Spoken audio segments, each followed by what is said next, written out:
Jo, nuk ka problem, jo. I kërkova unë ndjes në emër të programit, ka problem. Që u shmangëm nga jo e para. Mirë, regullat. Pa shumë në kuptimin se dohet të vinim në rrafshin e bisedës. Ju doni të flisni për ato për cilat keni ardhur, po siç u thash, aktualiteti ndryshoi pak pas intervistës së presidentit. Pastaj, për programin sot që shpalli opozita. Sipas jush, janë pikat e një programi apo pikat e një marrëveshje politike për të qeverisur për të qenë bashkë nesër, pas 25 prillit? Unë nuk besoj që ky ka qenë në pretendimet e palëve që të kishe një program elektoral. Nuk është ky sensi. Ai ka qenë formalizimi i një aleance dhe unë e shikoj me mjaft sens dokumenti që këta kanë përgatitur, madje unë besoj që ai nuk është një dokument, në vështrimin tim, një dokument i pa elaboruar, është i mirë elaboruar.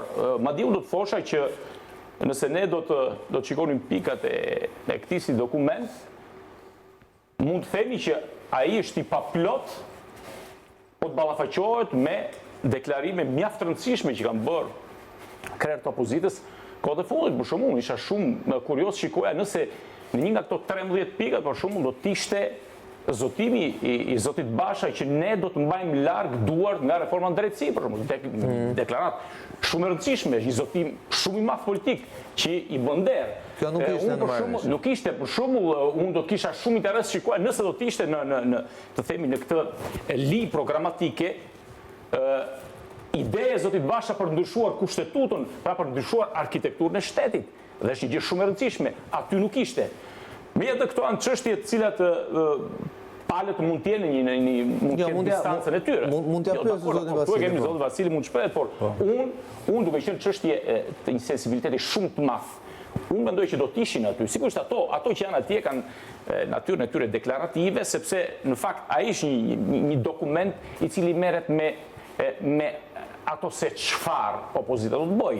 Kur vim pastaj tek një program elektoral, opozita na shpjegoi se si do t'i bëj ato që sot ka thënë se çfarë do të bëj. Por ajo çfarë... Po le të thim të ajo që shumë e rëndësishme që thatë ju tek qëndrimi te përbashkësitë e qëndrimeve të dy partive kryesore, me që është edhe kjo tema aktuale për çështjen e reformës drejtësi dhe për një reformë të kushtetuese. Ta shteroj me një fjali. Po. Spari edhe më shumë s'ka problem. Jo. Kjo ka qenë fare thjesht dhe arsyeja pse nuk ka qenë në këtë kartë ka qenë sepse ne vendimin ton e kemi marrë në 21-22 korrik. Dhe reforma në drejtësi ka marrë 140 vota, të cilat kanë pasur votat edhe të Partisë Demokratike, dhe të Lëvizjes Socialiste për Integrim, dhe të Partisë Socialiste. Asnjë ndryshim qëndrimi nuk ka për këtë çështje, ka pasur nga ne vetëm në mënyrë të prerë një kritik shumë të fortë për gjithçka që ka ndryshuar jashtë frymës së 21-22 korrik.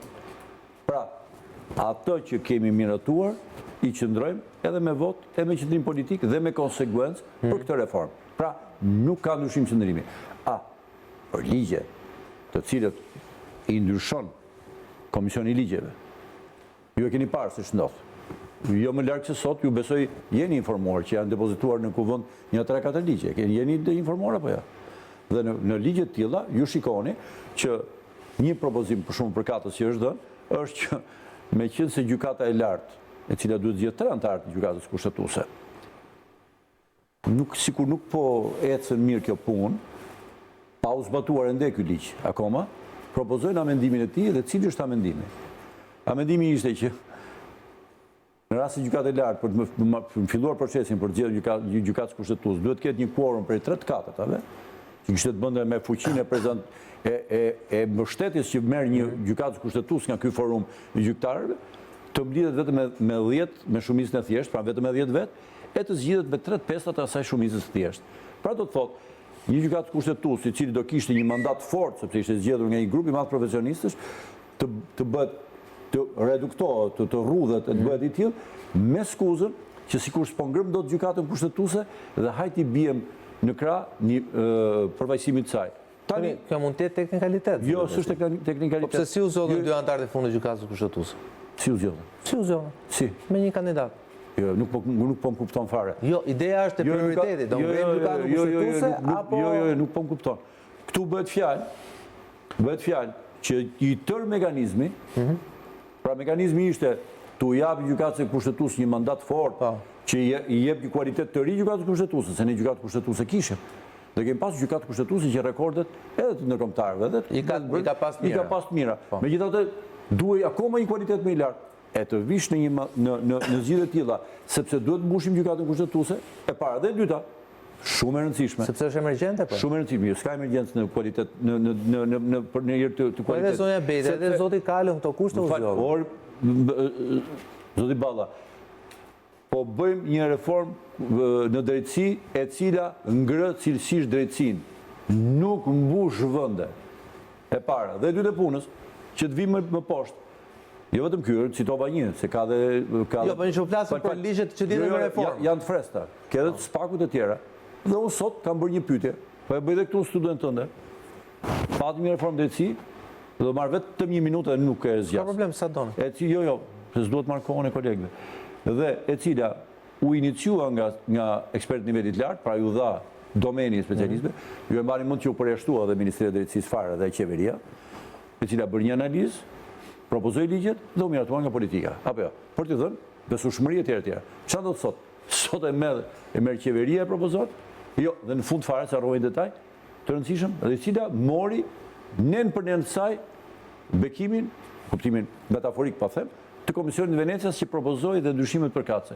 Sot propozojnë ndryshime në 3-4 ligje të reformës, të cilat bëhen nga qeveria, nuk konsultohen me Venecia dhe në fakt i kryer. Tani, për këtë lloj procesësh ne kemi kriticizëm. Por, për çështjen madhore të reformës drejtësi, qëndrimin që kemi pasur në 21 korrik të 2016, për konsekuencën e zbatimit të saj, e kemi të pandryshuar dhe këtu nuk ka asnjë lajm të ri dhe asnjë ndryshim qëndrimi. Dhe nuk kishte një veprim konkret specifik në cilin ne do ta evidentonim. Kjo ka qenë arsyeja pse s'ndodhi në këto projekte. Duhet e besojmë këtij temi shpjegimit zotit Vasili, pse çështjet e reformës drejtësi nuk ishin në platformë, po më të shumë po kuptimi pozitiv fjalës. Jo, kuptimi pozitiv fjalës. Për ta lidhur atë që tha. Sepse ka sens ajo që thoni ju, pra nuk mund të vësh në marrëveshje diçka për cilën ke rënë dakord dhe ke votuar. Dhe e ke votuar ato. Por dhe ligjet janë të rëndësishme. Për ta lidhur atë që tha zoti Vasili me parashtrimin tuaj në hyrje të emisionit me cilin unë jam dakord. Ju e quajtë të marrëveshje një marrëveshje historike. Për mua është një marrëveshje që ka rëndësi simbolike. Dhe nuk ka asgjë historike në këtë marrëveshje, madje më shumë se sa marrëveshje, do e quaj një lloj dakordësie mes palëve, për të qeverisur mbas 25 prillit, për një lloj konfirmimi i angazhimit që ne shkojmë në këto zgjedhje të 25 prillit dhe jemi bashkë dhe nuk ka devijime. Tash ne jemi në një situatë specifike për dy arsye. Para për hir të kaluarës, ku ne duhet ta pranojmë që hija e marrëveshjes famkeqe, po e quajmë të 17 majit të vitit 2017, midis dy partive kryesore qëndron ende mbi kokën e opozitës, të paktën nga një pjesë e opinionit, sado e vogël. Jo më kot sa herë që janë në studio zoti Basha, zona Kryemadhe, gjithmonë pyeten që pavarësisht ata e kanë konfirmuar, vazhdojnë të konfirmojnë që janë së bashku në opozitë, pyeten nëse në një situatë dhe në një rrethant caktuar mbas 25 prillit a do bëni të aleancë, fjala vjen me Partinë Socialiste, ose me Edi Ramën, ose me Partinë Socialiste. Këtë thoi e të dikës në editorial. Jo, dakord. Këtë thoi e unë të kontestova vetëm. Po ja thoni njëri tjetrit, të kontestova me realitetin, se edhe kjo është një temë për të bëni punën tuaj, sa filmi ka qenë kaq të qarta. E di pse ishte historike kjo? Për një fjali, sepse ishte e para herë që ka 4 vjet një front opozitar unik që qëndron bashkë, nuk ke një precedent. Po që 4 vjet që rrin bashkë, po themi precedent tjetër unë. Jo, fal. Po themi nuk ke asnjë precedentin që e keni krijuar ju. Jo.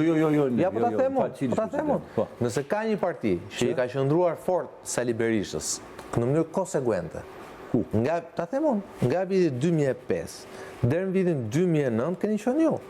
Çka kemi qëndruar? Qëndruar fort. Ku kemi pas ne? Si qëndruti fort Berishës? Ju futët fushat dhe po, patjetër. Po, më thash. Po, dhe u futët në fushat dhe thatë Sali Gërdeci. Dhe po pas, u futët qeverim e ta.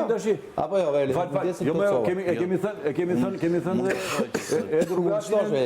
dhe në 21 janar se këtë gjë, po, duhet them këtë gjë tjetër. Marrëveshje ku e tërë opozita qëndron në front, në 4 vite bashkë, dhe ku një parti e majtë dhe një parti e djathtë konfirmojnë qëndrimin bashkë dhe hynë një marrëveshje parazgjedhore që përpara ti nuk ke numëroma ku e gjen. Po ç'marrë marrëveshje parazgjedhore kur jeni me listën vete? Si me listë, më falë bëj një pyetje. Do të bëj një pyetje tjetër unë ty tash? Me që teknikën elektorale duket sigurisht që si e familjar se gazetari s'mund të di si po sigurisht. Më falë, koalicioni ku garojmë gjithë bashku, që garonim në një ombrellë të madhe, e kishte secilin partinë vete?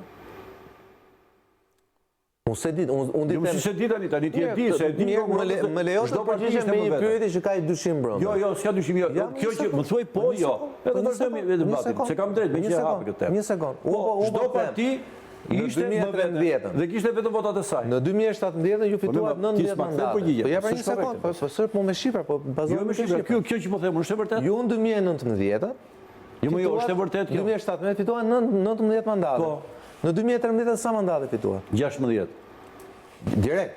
Po. Apo brenda koalicionit? 16 më. Brenda koalicionit. Në të vetmin rast ku konkurrua me koalicion. Mu më rezulton që keni pasur më shumë mandate sa 16. Ka qenë 17, një ka qenë, ta them, ka qenë Spartak Bravo, që ishte në listën e Partisë Socialiste. Socialiste, po. Po 16 ishte partia LSI-ja që mori si parti më vetë. Pra ju thoni që Edi Rama ju bëri nder që ju futi veç mas zgjedhje. Tani, këtë pjesën e devijimit, ti e di që jemi një lloj të zot për të devijuar muhabetin. Po. Ç'është është ti po të them shqip që kjo verifikim që kjo futje i tëri blok një fronti tërë partitë parlamentare janë të rreshtuar. Për të parë, një parti e qendrës djathtë, qendrës janë, nuk ka parti ekstremiste në Shqipëri, dhe e majtë dhe djathtë me koalicion parazgjedhor, është i pari herë dhe i pari front, i ka që gjërë i cili është i gjithë i bashkë futet në këtë mënyrë. Natyrshëm është historike. Ti mund ta quash rutinë. S'është rutinë. Jo, unë e quajta historike, më kontestoj Erli.